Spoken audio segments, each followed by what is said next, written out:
Hey everyone, it's Fitz with your daily delivery. Hope you're doing well. I am absolutely fabulous. That might have been overstated, but I'm going to go with it. Fabulous. I hope you're having a great week. This is your last weekend before football season. Make the most of it.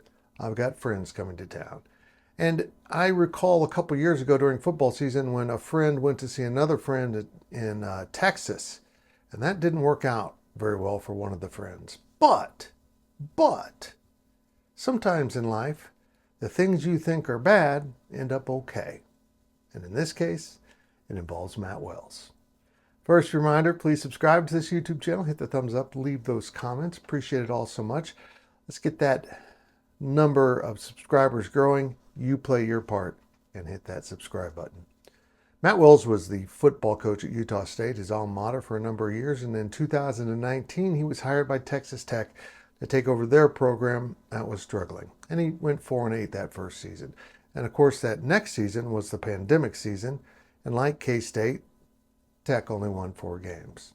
So now in his new career, he has only won 4 games in 2 seasons. And things weren't looking very good until 2021, when Texas Tech came firing out the gates at 5-2, getting ready to host Kansas State in Lubbock.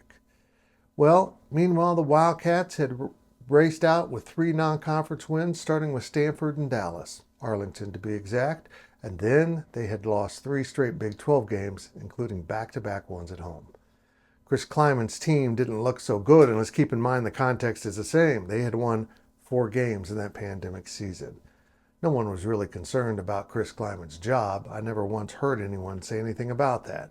But in Lubbock, it was a little different, because those fans wanted wins and they wanted it right now. And on that given Saturday, somehow, some way, Kansas State found a way to win. And it was mostly because of a just incredible tackle for loss safety by Felix Anudike-Uzomah, who roared through the lineman and caught the running back in the backfield for a 2-yard loss and 2 points for the Cats. The Cats would go on to win 25-24. Those 2 points would prove rather monumental, and Tech would fall to 5-3. He now has 5 wins after 2 4-win seasons and 4 games to go. Things are looking okay still for Tech, and yet Texas Tech fired Matt Wells, and it still seems odd. Maybe they didn't feel like he was a fit. Maybe they didn't feel comfortable that he was going to get it going.